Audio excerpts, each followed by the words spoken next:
Yeah, no, oh, fine. And there's the paper, do we need to break away? Some jigsaw pictures of Dr Knox, Burke and Hare. Now you'll need to sort them out and divide them into the characters. There's no indication really, it's up to you to work out which is which and put them together. Now you will have to put them, one group will have Dr Knox, one group will have Hare, and one will have Burke. So you've now got to work together to put them. Okay? You think you can do that? And will you write on the board, Dr Knox, Dr Robert Knox? I'm not being told. Trousers.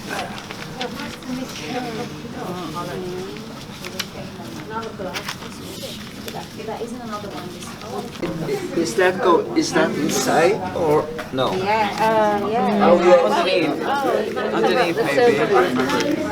They swap them. Maybe you have to swap heads. Do you think this head belongs on that body? Should we try that? He looks too nice. But they all look.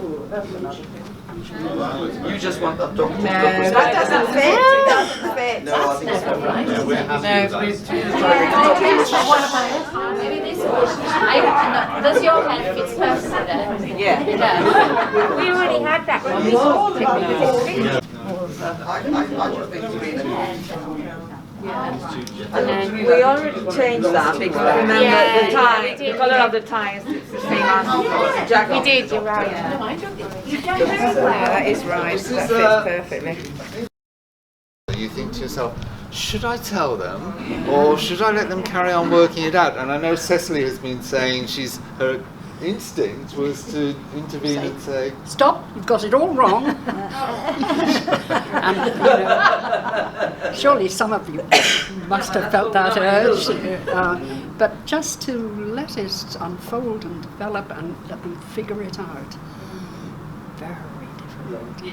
And especially under time, there are some things, I mean, maybe Claire, you can, we're going to let her tell us what we've got wrong. Is this what we'll do? Well, the scalpel belongs with Dr Knox, and that head is Dr Knox.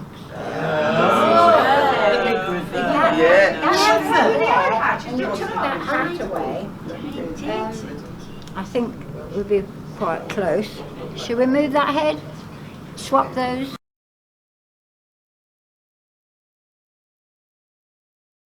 So, what do we think of the figures task then? Well, we had to choose groups before that. Oh. Sorry.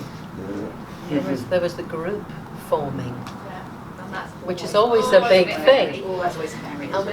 And we did it, didn't we? Fairly simply. But she didn't know them. She didn't know how they'd work. So that was a sort of socialising thing, really. She wanted to see just exactly how much they would not obey, but get on with it, you know. And also with each other as well. You can learn a lot about a class, can't you, as they start to negotiate who's going to work with who. And that's very important, can be a very important sort of diagnostic thing for a teacher, whether you know the class or not, actually. And I was a bit daunted as well. I kind of went, oh, they're not in 3 separate piles. How am I going to know which was which? I was getting a bit worried. I was scared, also worried, because I thought, oh, this is the archive material. This is actually not officially archive material. This is Claire's own personal archive from this project. Oh, right. So yes, but it should maybe go in the archive in the end. So we should be careful. Yes.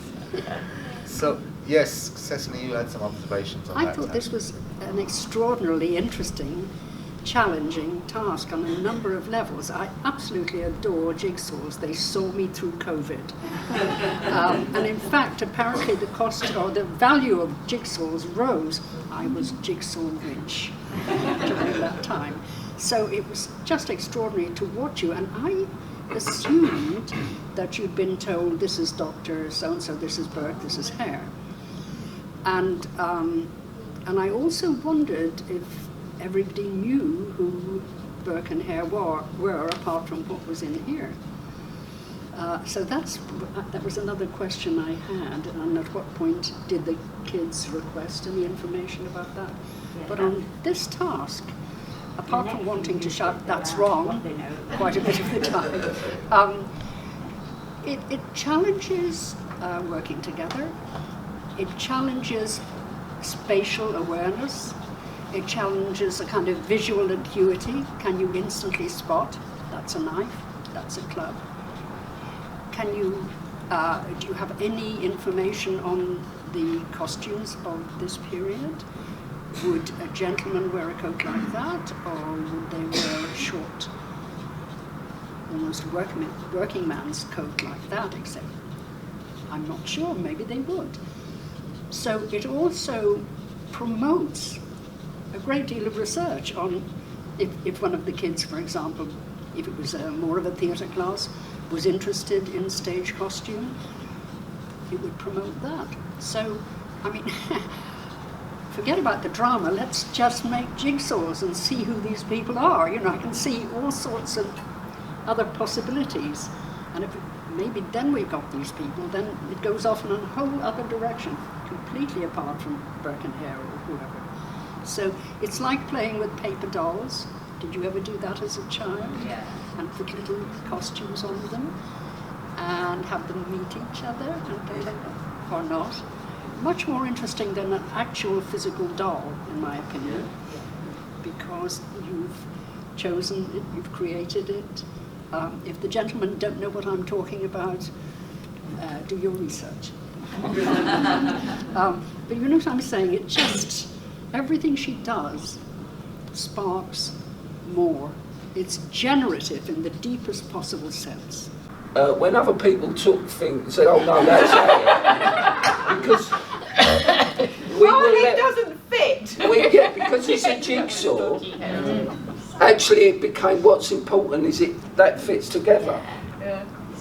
And actually now it doesn't fit together. So I know that's wrong. I felt the same, like the pupil needs to be told in the end what's right, and I kind of relished that moment at the end where we can find out whether we've done it right or not. And like you, this is really upsetting me. It's not right. So the challenge is exactly as you said, which is to withhold the teacher urge to put everything right. What would Dorothy have said? Would she have said, "I wonder would a doctor carry a club?" Or I wonder what kind of person would carry a club? What would she say to if it was important to her that it was right, or to get the kids to think about the rightness of it? I mean, what else might she say? People who know her voice more intimately than I.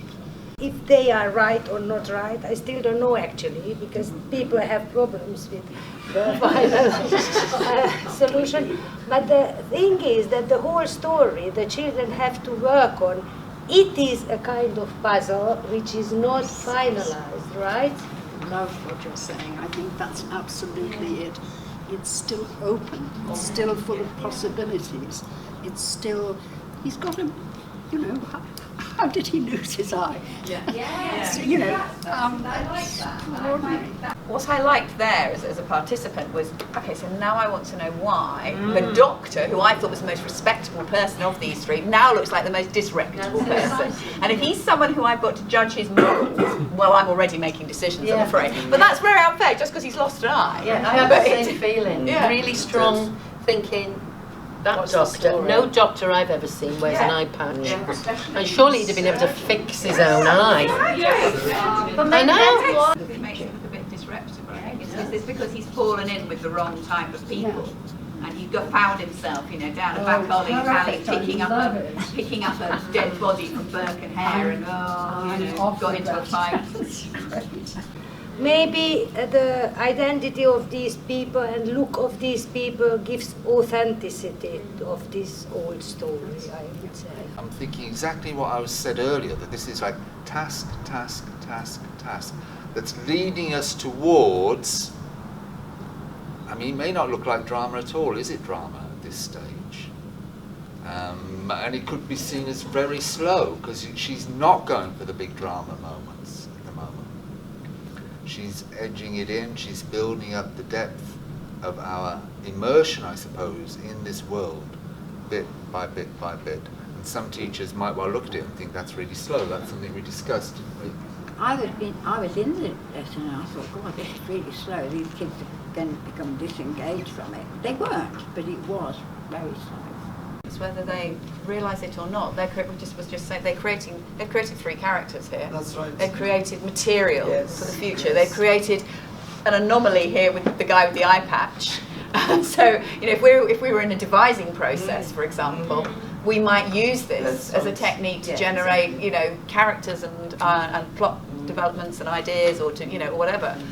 Someone said earlier, I think you said, Cecily, about costume, didn't you, and things like that. So we are in drama mode. We're just not acting, and there's a real danger, isn't there? They say, are we going to be doing some proper drama today, miss? Yeah. Which by that they mean, are we going to be standing up and acting? And you go, well, you're doing drama all the time, and it's about understanding what the different processes of drama are, you know, and that this is drama. There's a lot of what she used to call drama in the head, and you visualise all sorts of things from what's in the letter, these bodies, the cadavers, you know, what happened, these people, and this.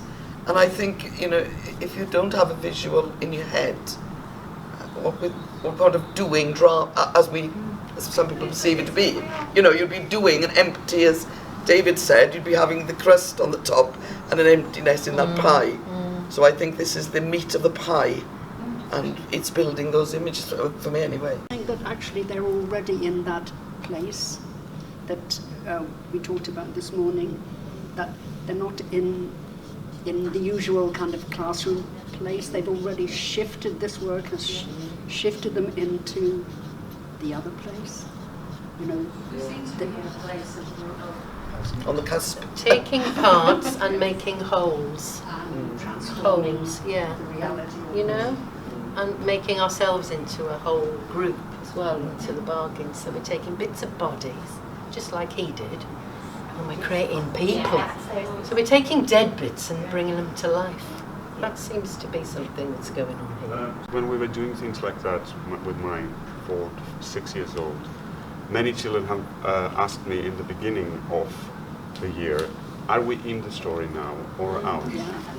So it's a kind of feeling that we are going into, or we are in somewhere else now. So they feel it doing things like that, not acting out, or you know, being in role. And I think you're absolutely right, and I think one of Dorothy's great skills was moving between in the story and outside absolutely seamlessly. And very often the kids actually know, but the little ones were they feel that there is a difference. Absolutely. It's not what we're doing normally in daily kindergarten, for example. It's something different now. We're in a different place. I was thinking, you know, considering the question why she started this way and not with image, for example, images of the characters, as might be found probably in literature or in paintings or things like that. Why she chosen a puzzle and asked the people to do it, and not giving images, or even asking them to create their own characters, to draw their own, you know, figures. She's very interested in starting from where the group were and actually tapping into what they wanted to work out. And she was kind of, I know we never see her using games as such, but she was quite fond of the idea of obviously inviting the youngsters in. I saw a film, I was watching a film recently in Cape School, I think it was, when they were doing the Tudors, and I remember her saying, perhaps we could have a game and we could find out a little bit about where they fit in. Shall we have a go? And it was like an invitation, and I think that idea of a puzzle for the group means the group are working it out. Whereas if you're just giving it to them, it's yours, you've given it, it's there. There's nothing for you to be thinking about then, and I think that's what is important.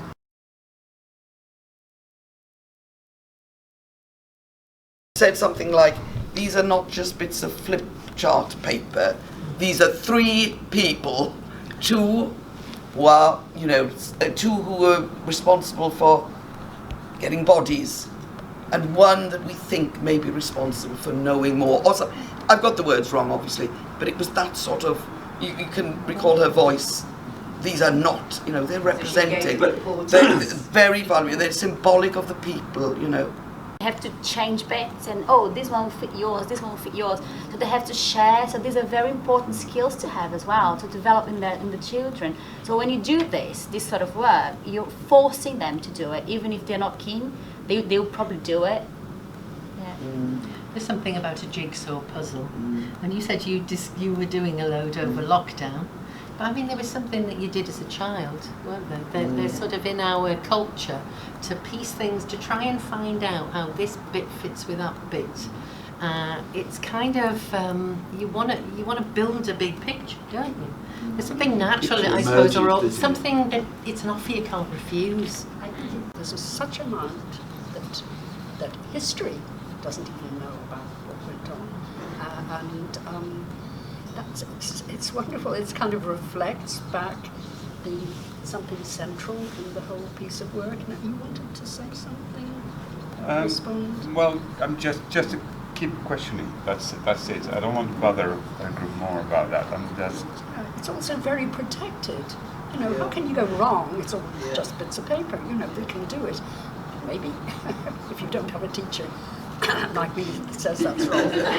And I go back to as well the thing about the body parts, because it struck me when Claire emptied out the bodies. It's like it's Burke and Hare emptying out them, but they're going, here you are, sir, here are the body parts I've got for you. And we're dealing in body parts. We were dealing between. I just thought, that struck me. We were dealing between each other. Do you want this head? Give me your head, and I'll take your head.